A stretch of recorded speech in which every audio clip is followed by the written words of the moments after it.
Good morning, everybody. It's Jerry Hart here.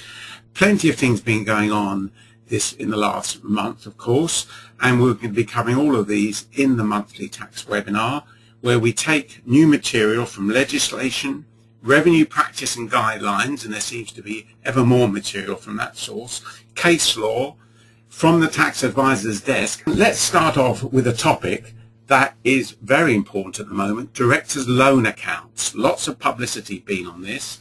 There is definite evidence that people aren't doing this properly, and perhaps more worryingly, that the revenue are on the case, because they have recently issued a toolkit on this subject on directors' loan accounts. There was also publicity, some of you may have seen it, in yesterday's Sunday Times, where they covered what is an old story really, but they decided to give it prominence yesterday for one reason or another.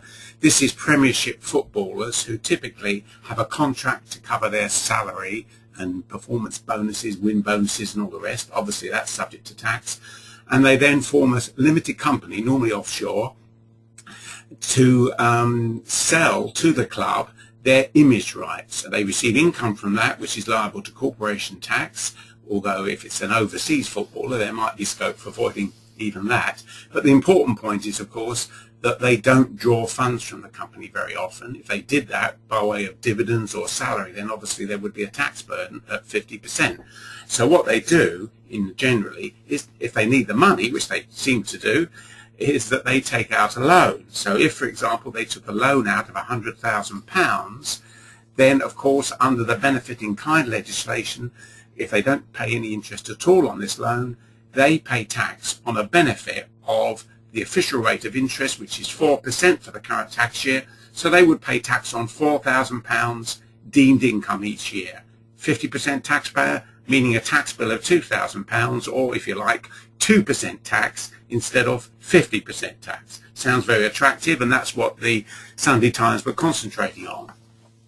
And the point is that the advisors who were asked a comment were saying, well, that's all very well, but as and when the footballer actually wants to or needs to repay the loan, they will find that there's a tax liability on the funds they use to repay the loan, or perhaps, of course, the loan is written off, in which case, as I'm sure you know, there is a tax charge. What they're saying is that could be during a year when perhaps